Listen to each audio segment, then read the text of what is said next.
Hey, what's going on, everybody? Welcome to the Seeking Excellence podcast. It is great to have you with us. I am your host, Nathan Crankfield, and today we're going to talk about some heroes.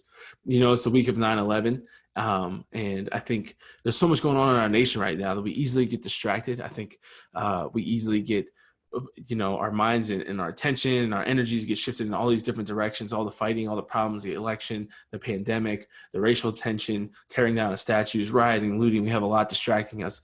But I think one thing that's so beautiful about when we reminisce on the time, the tragedies that took place on 9/11, on September 11th, 2001, when you think about that time, one thing that those tragedies did is they really unified our country. We did bond together. We came together to unify around the suffering that was taking place in New York that really reached and spread throughout the entire country, the fear and terror that had infiltrated our country at that time, but also in our response to that violent attack that took place that day.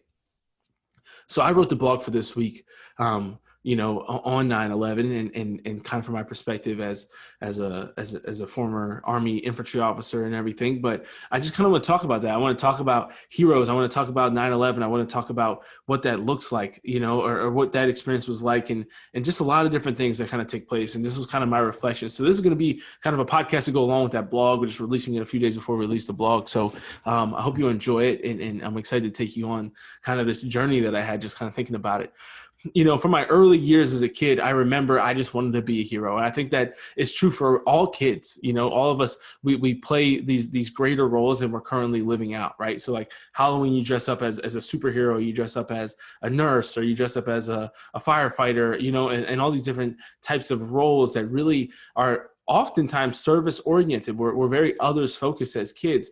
We have this imagination that is really unlimited and doesn't have the beat down self image. It doesn't have the beat down of your ideas and your dreams and your goals that kind of happens to you over time as you grow older and you become an adult.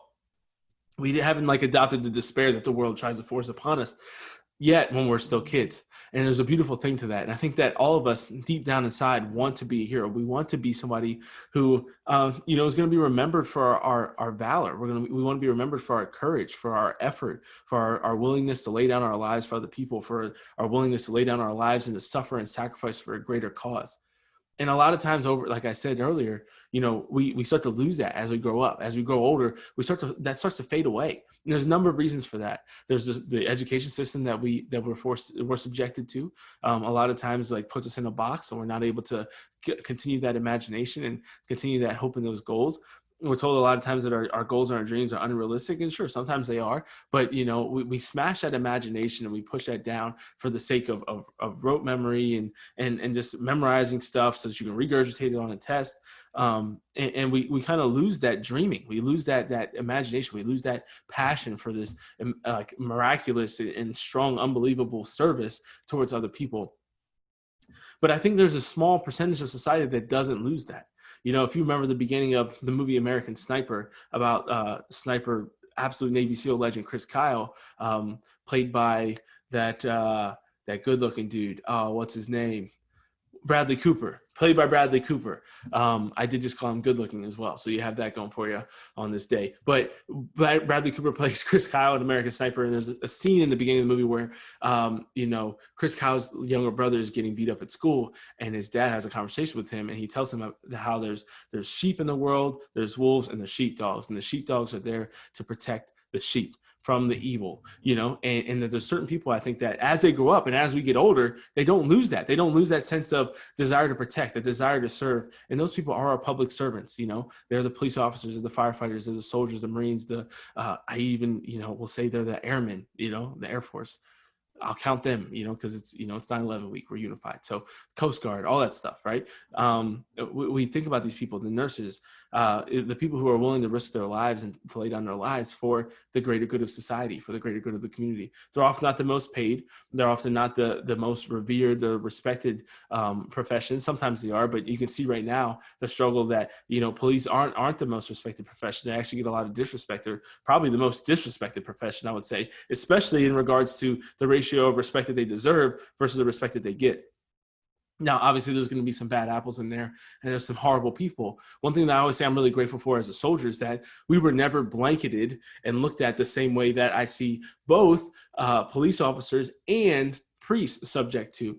In both professions, a very small percentage, nonetheless, a very existing percentage of those communities are inherently evil, are racist, are pedophiles, abusers of society, abusers of power, but a very small percentage that ends up getting blanketed to the entire group. We need to seriously evaluate how we can eradicate that evil out of both forces. But we can't assume that each person that we see with a collar or with a badge is inherently evil. That is never the solution. That is never the way to go. And it's days like this. It's days like 9/11. It's days like September 11th that remind us of the heroic actions of some people. And I think that is so awesome that we get to take this moment now in the midst of all this and remember those people who are willing to go in the other direction. So that's what I want to talk about now. I want to talk about what I call the two directions. 9/11 happens, right? The planes crash into the building on that day to the Twin Towers, and everybody remembers where they were, right? I was in third grade. It was I was 8 years old. I was in third grade at St. Margaret Mary School in Harrisburg, Pennsylvania. And I remember them kind of like bringing us all down to the cafeteria. We're like, what in the world is going on, right? Mid-morning. And they're like, everybody's going home. And we're like, okay, this is kind of weird. Like, you're going to tell us what's going on? And they're like, no, like your family's update you, like your parents are coming to get you, whatever. I remember going home and watching the second tower fall with my parents and just kind of like being like flabbergasted, like what is happening? You know what I mean? Like, this doesn't make any sense. And when you think about that, I think when you think of chaotic situations, right? A lot of times we think that there's probably people running all over the place. It's really hectic. But I was just kind of reflecting on a couple weeks ago, and I'm like, people were really running in two directions. People were either running towards the danger or they were running away from the danger. Those are the only two directions people were going in. And the people that were running toward the danger were the people who were willing to lay down their lives out of a sense of duty, that they were willing to die to save other people. Think about that, being willing to die to save other people. And I think something that we don't think about it often enough is, what is it that makes somebody willing to do that? I think there's so many times where when people have come to me and they hear about what I've done in the Army, they're like, oh, you did this, airborne ranger, infantry, all this stuff, all this cool stuff. There's kind of like this, like, especially it happens more often with men, but I see it with both people. There's just this kind of sense of wonder. And they kind of want to know, and they want to dig deeper, and they want to understand your mind, and they want to say, why'd you decide to do that? Like, what was it like? Talk me through like some of those moments. And then what they really want to get to, I think, what they're trying to get at in the heart of it is they want to know what drew out that courage, what drew out those things. Because for a lot of people, they're scared, right? When you tell them that, when you tell your friends and family you're going to do that, they're afraid for you. So there's a fear that's associated with danger, obviously, with death. Obviously, we know that exists, but people want to know, how'd you overcome that? How'd you overcome that fear? Because I don't know if I could. And I think you see that in a lot of people. You see that in their eyes, and you start to understand as they're asking you questions, they're really trying to say, how did you overcome that fear? Because I don't know how, but I'd really like to learn. And they want to know. And we don't study that enough, I don't think. We don't study that enough in the saints. We don't study that enough in our public servants. We don't study that enough in athletes, whatever it is that takes people over that hump and over that initial fear and discomfort and all that, that pushes through that. And a lot of people just assume, oh, it's brotherhood or it's patriotism. And maybe it is, but I think one thing that is the worst thing that happens a lot of times in society is that we assume that people are doing it because of wages.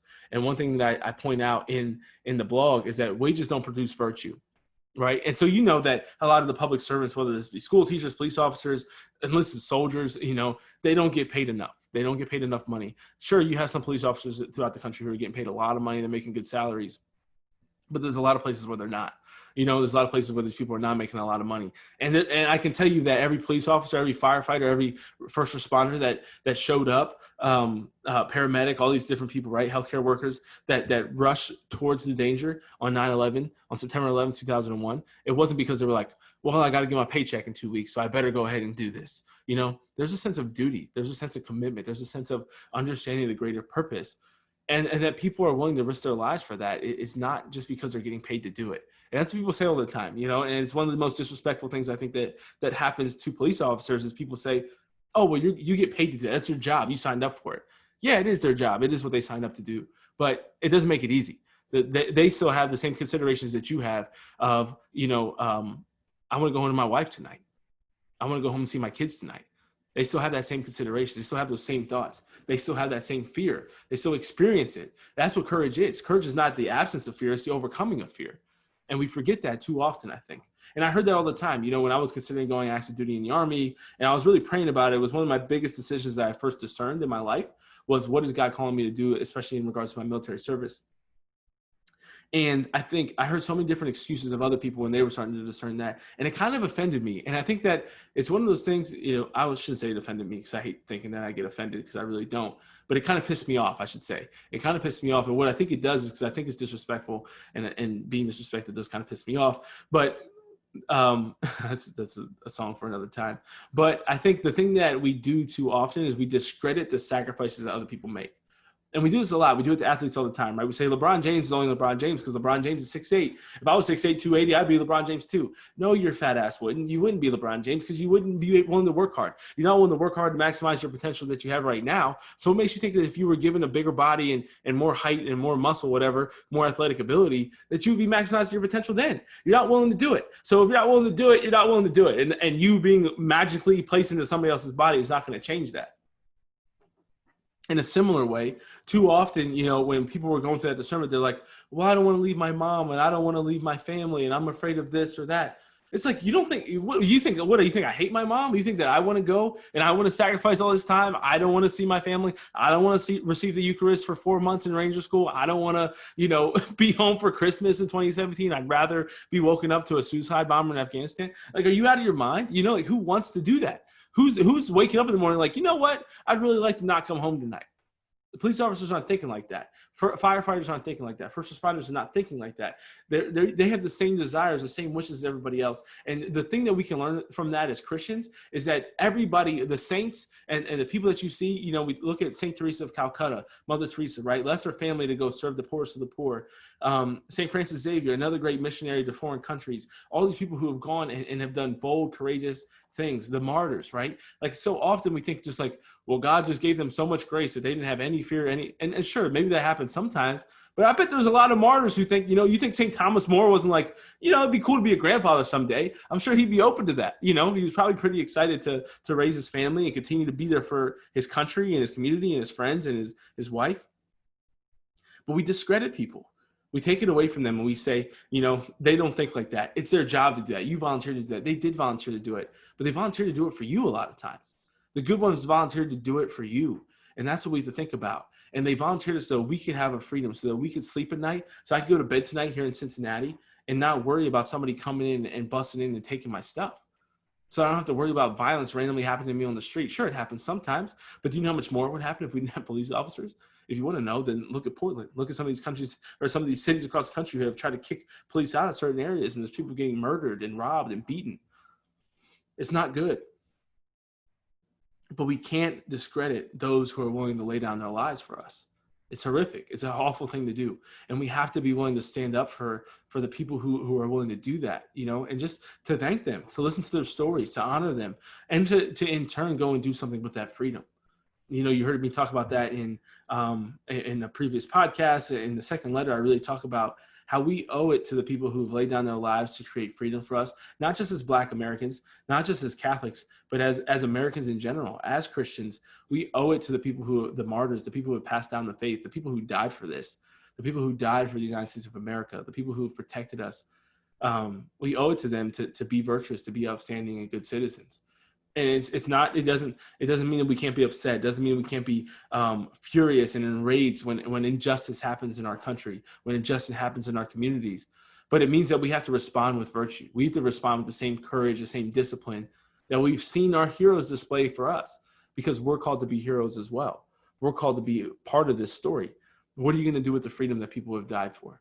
What are you doing with it now? Evaluate your life. Be honest with yourself. What have you done with that freedom? I think that's what, we have 9/11 coming up. 2 months later, we have Veterans Day. We have Memorial Day in May. Those days are time to really stop and think, like, what am I doing with this freedom? One thing that I think really, keeps us down, ties us down from really experiencing our freedom to using it to the best of our ability is the bystander effect. I want to read this quote from Psychology Today that talks about the bystander effect.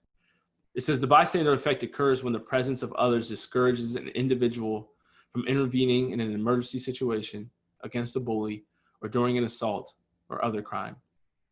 The greater the number of bystanders, the less likely it is for any one of them to provide help to a person in distress. People are more likely to take action in a crisis when there are few or no other witnesses present. Think about that. How does that affect our own lives? I try to remind people all the time that we as Catholics, we as virtuous members of a Christian society, or we as virtuous members, as Christians of the society, we have a responsibility to evangelize everybody, to take everybody to heaven with us, right? At least give them the chance, like make everybody hear make it so that everybody has heard the gospel. Everybody has their chance to be a part of the body of Christ, right? And I think that a lot of times when it comes to evangelization, we have this bystander effect that we always assume somebody else is going to do it. That's for pastors to do. That's for priests to do. That's for that person to do. That's for Nathan to do. That's for this person, that's for podcast hosts. That's for bloggers. That's for people who work in the church, whatever it might be.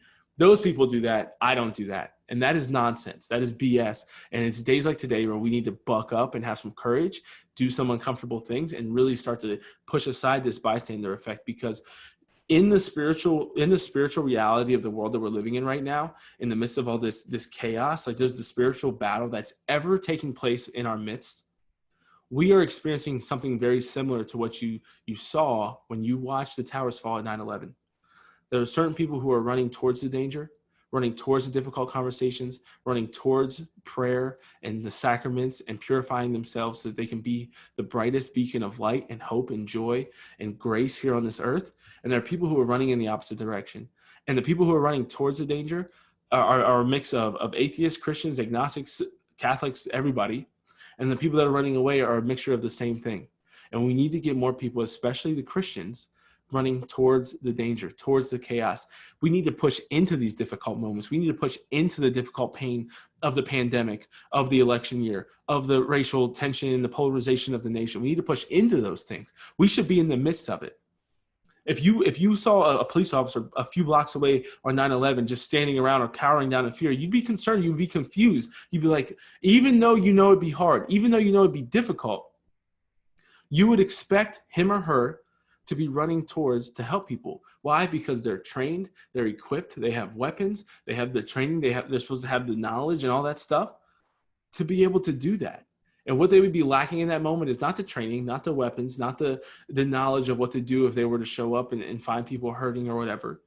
They'd be lacking the virtue and the courage that it takes to subject themselves to the danger, subject themselves to the discomfort, subject themselves to the risk of dying.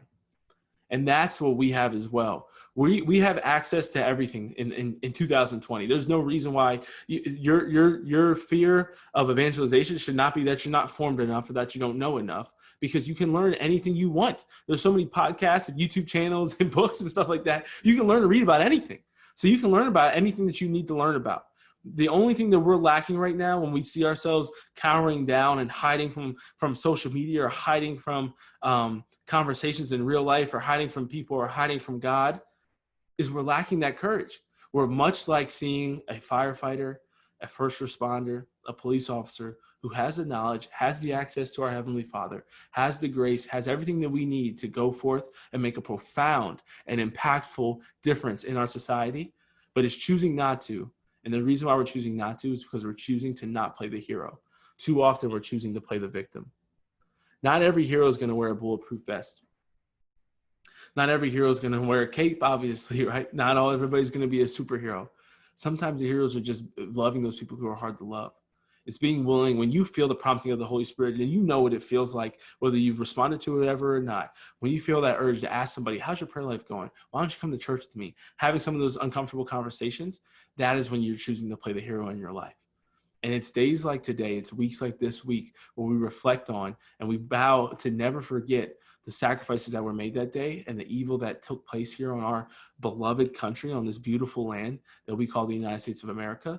It's during this time that we really stop to think about, how am I playing the hero in my own story? How am I playing the hero and carrying on and being, a good steward of the freedom that people died to give me on this day? You have to step up and play the hero. God is constantly asking, whom will go for us? Whom shall I send? Are you willing to say, here I am, Lord, send me? Are you willing to step up, subject yourself to the grace of God, subject yourself to the sacraments, subject yourself to serious study, to serious prayer, to serious friendships and virtuous relationships that will elevate you, to have people in your life that will call you out, to challenge you to be a better version of who you were created to be? Are you willing to do that? Are you willing to be the person that will play one of the heroes in this story? Because it can't just be one person. One person can't save it all. And Jesus isn't going to come down and magically make everything good for us. He's expecting you and me to be his hands and feet, his eyes and ears, his heart here on this world, here on this earth. We have to be willing to play the hero. Remember our heroes, thank our heroes, and be willing to be one of our heroes. You can do it. Be your best. Challenge yourself to truly start seeking excellence. It's time to rise up and be better. I want to encourage you to follow us on social media at Seeking365. You can find more of our stuff, our blogs and all that good stuff. Read some of our letters. You can read this blog. Sign up for our weekly newsletter at thosewhoseek.org. That is thosewhoseek.org. Check out our website. It's pretty awesome. It's really badass. I love it, and look forward to catching you soon. Subscribe to our YouTube channel and subscribe to the podcast so you don't miss any more fire that we have coming up your way soon. God bless and be your best.